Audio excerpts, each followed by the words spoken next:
நம்மோடு மூத்த பத்திரிகையாளர் பாக்கி இணைந்திருக்கிறார். சார் வணக்கம். மக்களவையினுடைய எதிர்க்கட்சி தலைவர், அடுத்தடுத்து அரசியல் கட்சியினுடைய தலைவர்கள், மத்திய அமைச்சர்கள், உச்சநீதிமன்றம் என்று தொடர் கண்டனத்துக்கு உள்ளாகி வருகிறாரே, ஏன்? மத்திய அரசாங்கத்துடைய சில நடவடிக்கைகளை அரசியல் ரீதியா ராகுல் காந்தி விமர்சிக்கிறது பிரச்சனை கிடையாது, அது இயல்புதான் எடுத்துக்கலாம். ஆனா சில சென்சிட்டிவான விஷயங்கள்ல ராகுல் காந்தி இப்போ தொடர்ந்து பேசி வருவது வருத்தத்துக்குரியதாக நான் கருதுறேன். எப்படின்னா, இப்ப நீங்களே சுட்டி காட்டின மாதிரி வீர சாவர்கரை பத்தி ஒரு பேசிட்டு நீதிமன்றத்துல கண்டனம் தெரிவிக்கப்பட்டு வருத்தம் தெரிவிச்சிருக்கார், மன்னிப்பு கேட்டிருக்கார். இது மாதிரி பல சந்தர்ப்பங்கள்ல இப்ப 2 நாட்களுக்கு முன்பு அருண்ஜேட்லி பத்தி அவர் தவறான தகவலை பதிவு பண்ணி அதற்கான கண்டனத்தையும் எதிர்கொண்டிருக்கார். இப்போ நீதிமன்றத்தினுடைய கண்டனத்துக்கு ஆளாகி இருக்கிறார். சென்சிட்டிவான விஷயங்கள்ல ராகுல் காந்தி தொடும் போதுதான் இந்த சிக்கல் ஏற்படுகிறது. இதை ஒரு முறை அல்ல, இருமுறை அல்ல, பல முறை எடுத்து பேசியிருக்காரு. வெளிநாடுகளுக்கு போகும்போது இந்தியாவுடைய மாண்பை குலைக்கிற வகையில், இந்திய ஜனநாயகத்தினுடைய பெயருக்கு களங்கம் கற்பிக்கிற வகையில பேசிட்டு வர்றாரு. இதெல்லாம் ரொம்ப வருத்தத்துக்குரியது. நேரு பரம்பரையிலே அந்த இந்திரா காந்தியோ இல்ல ராஜீவ் காந்தியோ கூட பொறுப்போடு தான் பேசுவாங்க. அரசியல் ரீதியா பேசுறது வேற, அதெல்லாம் நம்ம பெரிய விஷயமா எடுத்துக்க முடியாது. ஆனா ரொம்ப சென்சிட்டிவான விஷயங்கள்ல ராகுல் காந்தி பேசுவது வருந்தத்தக்கது. இதை இனிமேலாவது தொடராமல் இருக்க வேண்டும் என்றுதான் விரும்புகிறேன். சார், மத்திய நாடாளுமன்ற விவகாரத்துறை அமைச்சர் கிரண் ரிஜிஜு என்ன சொல்றாருன்னா, ஒரு மனிதர் எவ்வளவுதான் பொய் பேசுவார் அப்படிங்கிற அளவுக்கு ஒரு வேதனையோட ஒரு கருத்தை தெரிவிச்சிருக்கார். மக்களவையினுடைய எதிர்க்கட்சி தலைவர் அந்த மாண்பறிந்து அவர் பேசவில்லை என்று சொல்றாரு. அதீத விமர்சனமா இல்ல சரிதானா? கண்டிப்பா. அது அவர் மட்டும் சொல்லல, நிர்மலா சீதாராமன் போன்ற இதர மூத்த அமைச்சர்களும் இந்த மாதிரி விமர்சனம் பண்ணியிருக்காங்க.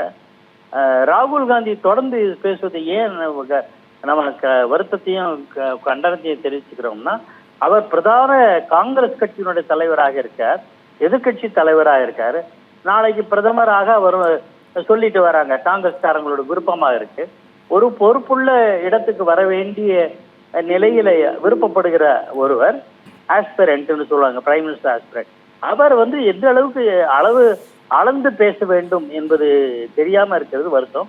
அளந்து பேசுவதற்கு பதிலாக அளவு கடந்து பேசுகிறாரோ என்ற வேதனையும் வருத்தத்தையும் தெரிவிக்கிறேன். ஏன்னா காங்கிரஸ் கட்சி ஒரு தேசிய பாரம்பரியமிக்க தேசிய கட்சி, நாட்டுக்கு விடுதலைக்காக உழைத்த கட்சி. அந்த கட்சியினுடைய தலைவர் இப்படி பேசுவது வருந்தத்தக்கது அப்படின்னு நான் சொல்லுவேன்.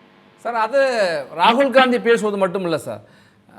பகல்காம் பயங்கரவாதிகள் தாக்குதலை தொடர்ந்து இந்திய இராணுவத்தினுடைய ஆபரேஷன் சிந்தூர் உள்ளிட்ட நடவடிக்கைகளும் கூட காங்கிரஸ் கட்சியினுடைய தலைவர்களுடைய கருத்து பாகிஸ்தானுடைய குரல் மாதிரி இருக்கு. அவர் இந்திய தலைவர்கள் போல காங்கிரஸ் தலைவர்கள் பேசுவதில்லை. ஜெயராம் ரமேஷாக இருக்கட்டும், மணிஷ் திவாரியாக இருக்கட்டும், ப. சிதம்பரமாக இருக்கட்டும், சிதம்பரம் கூட அப்படிதான் பேசும். ஆமா, அவருடைய குரல் இந்த பயங்கரவாதிகள் பாகிஸ்தான்ல தான் வந்தாங்களா அப்படின்னு ப. சிதம்பரம் கேட்கிறாரு. இந்த கேள்வியை பாகிஸ்தான்ல கூட கேட்கல, ஆதாரம் கேட்கிறாரு.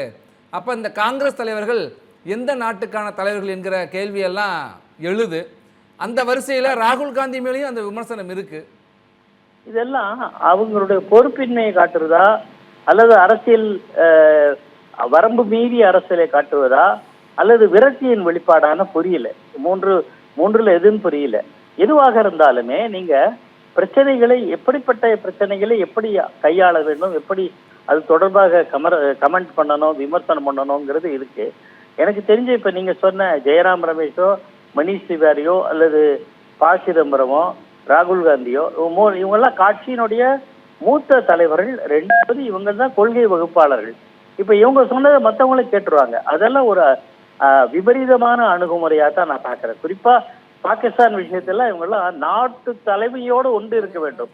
எப்படி இந்திரா காந்தி காலத்துல மத்த பாரதிய ஜனசங்கம் போன்றவையெல்லாம் பிரதமர் என்று பார்த்து அவங்களுக்கு உறுதுணையா இருந்தாங்களோ, அதே போல இந்த மாதிரி விஷயங்கள்ல பிரதமர் என்ற தலைமைக்கு தான் உறுதுணையா இருக்கணும். தேவையில்லாத சர்ச்சைக்குரிய விரும்பத்தகாத கருத்துக்களை கூறுவதை அவர்கள் தவிர்க்க வேண்டும். நன்றி சார், இணைப்பில் உங்களுடைய கருத்துக்களை பகிர்ந்து கொண்டமைக்கு.